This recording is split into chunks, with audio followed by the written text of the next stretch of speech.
Friends, thank you for joining us. We continue reading Song of Songs tonight, sometimes known as the Song of Solomon. Differing, different biblical translations choose differently how to apply the title based on a reading of the first verse of this book. Some Song of Songs are more generic, and some Song of Solomon. When we get into the reading windows, you'll see we're reading from a Jewish Bible that does call it Song of Solomon, and we are comparing with a Christian text, the New Revised Standard Version Updated Edition, which refers to it as the Song of Songs. And that's also what this big board picture that is not on the screen yet, but is coming up, refers to it as well. This is from the Bible Project. All of these are. That's a really neat website. So here we are. We are tonight early in chapter 3. This is a short book, 8 chapters. We won't be here long. We're working on this vine where the theme of intense desire, seeking and finding, and the theme of the joy of physical attraction are woven together all through this. It's a beautiful text. It's a reminder that love and sexuality are gifts of God, part of the creation declared to be good by God. So, in our reading windows, you see here we've got the Complete Jewish Bible, left-hand column, New Revised Standard Version, Updated Edition, right-hand column. I'm reading from the left-hand column from the Complete Jewish Bible. And I may use the right-hand column to explain some things, mostly,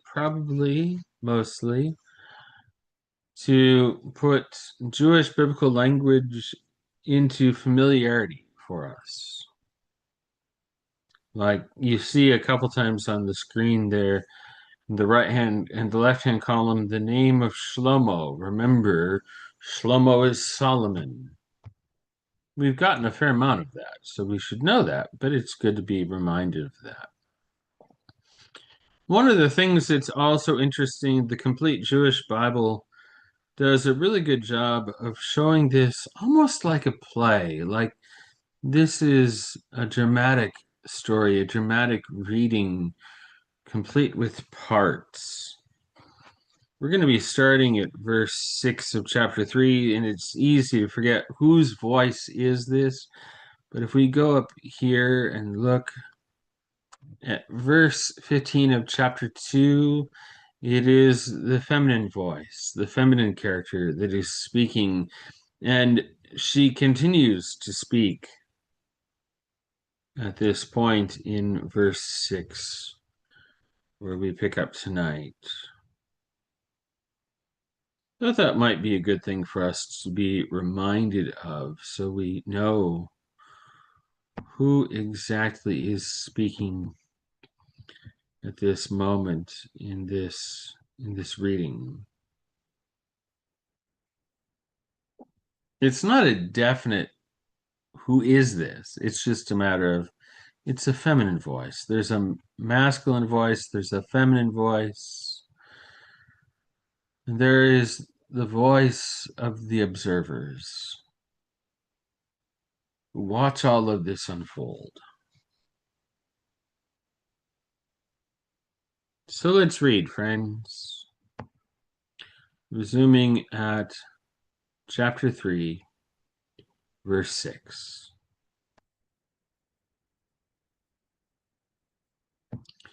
Who is this coming up from the desert like a column of smoke, perfumed with myrrh and frankincense, chosen from the merchant's crushed spices. It's Shlomo's litter, Solomon, escorted by 60 valiant men, chosen from Israel's finest. All of them wield the sword and are expert fighters. Each one has his sword ready at his side to combat the terrors of night. King Shlomo made himself a royal litter of wood from the Lebanon. He made its columns of silver, its roof of gold, its seat of purple cloth. Its inside was lovingly inlaid by the daughters of Jerusalem. Daughters of Zion, come out and gaze upon King Shlomo, wearing the crown with which his mother crowned him on his wedding day, his day of joy. How beautiful you are, my love. How beautiful you are. Your eyes are doves behind your veil. Your hair is like a flock of goats streaming down Mount Gilead. Your teeth are like a flock of shorn sheep that have just come up from being washed. Each of them is matched, and none of them is missing. Your lips are a scarlet thread, and your mouth is lovely. Your cheeks are like a pomegranate split open behind your veil. Your neck is like the Tower of David built magnificently, on which hang 1,000 bucklers, each one a brave warrior's shield. Your two breasts are like two fawns, twins of a gazelle grazing among the lilies.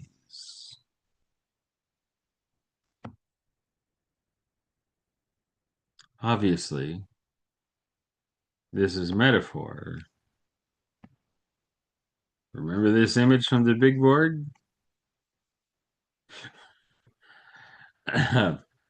Obviously, metaphor. Not really a visual one either, because the visual is odd. Yeah, let's go with odd.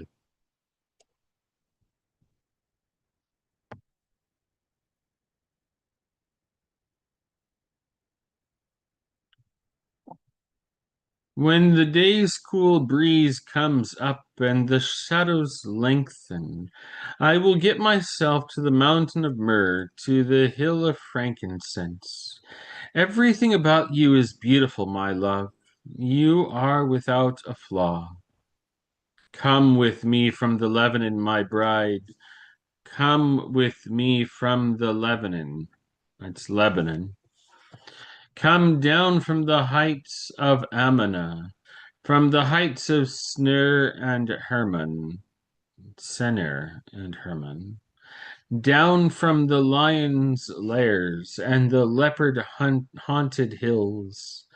My sister, my bride, you have carried my heart away with just one glance, with one bead of your necklace. You have carried my heart away. My sister, my bride, how sweet is your love. How much better your love than wine, more fragrant your perfumes than any spice. Your lips, my bride, drip honey. Honey and milk are under your tongue, and the scent of your garments is like the scent of the Lebanon. My sister, my bride, is a garden locked up, a pool covered over, a spring sealed shut. You are an orchard that puts forth pomegranates and other precious fruits, henna and nard, saffron, and aromatic cane, cinnamon, and all kinds of frankincense trees. myrrh, aloes, all the best spices. You are a garden fountain, a spring of running water flowing down from the Lebanon.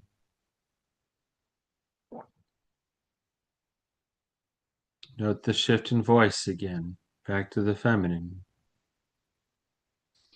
Awake, north wind, come, south wind, blow on my garden to spread its fragrance. Let my darling enter his garden and eat its finest fruit. And we shift again.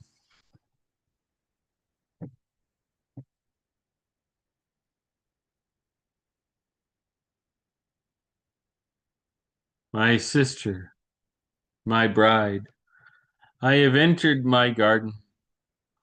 I am gathering my myrrh and my spices. I am eating my honeycomb along with my honey. I am drinking my wine as well as my milk. Remember, this is like a play, well, dare I say a musical chorus. Eat, friends, and drink love until you are drunk with love.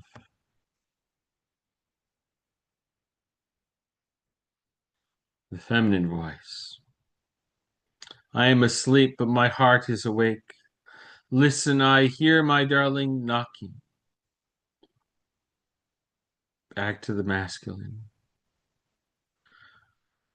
Open for me, my sister, my love, my dove, my flawless one, for my head is wet with dew, my hair with the moisture of the night. Back to the feminine. I removed my coat. Must I put it back on? I've washed my feet. Must I dirty them again? The man I love put his hand through the hole by the door latch, and my heart began pounding at the thought of him. I got up to open for the man I love. My hands were dripping with myrrh. Pure myrrh ran off my fingers onto the handle of the bolt. I opened for my darling, but my darling had turned and gone. My heart had failed me when he spoke. I sought him, but I couldn't find him. I called him, but he didn't answer. The watchmen roaming the city found me. They beat me. They wounded me. They took away my cloak. Those guardians of the walls. I charge you, daughters of Yerushalayim, Jerusalem, that if you find the man I love, what are you to tell him? That I am sick with love. The chorus again. How does the man you love differ from any other, you most beautiful of women? How does the man you love differ from any other, that you should give us this charge? Feminine. The man I love is radiant and ruddy. He stands out among 10,000. His head is like the finest gold. His locks are wavy and black as a raven. His eyes are like doves by running streams, bathed in milk and set just right. His cheeks are like beds of spices, like banks of fragrant herbs. His lips are like lilies dripping with sweet myrrh.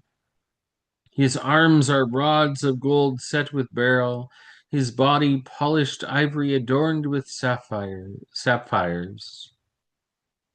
His legs are like pillars of marble set on bases of pure gold.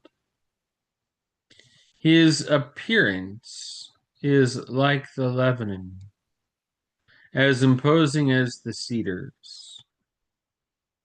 His words are sweetness itself. He is altogether desirable. This is my darling, and this is my friend, daughters of Yerushalayim. We're going to pause there, friends. And next time that we pick up the Song of Songs, we'll have 3 chapters left, and we'll be at chapter 6. Thank you for joining us.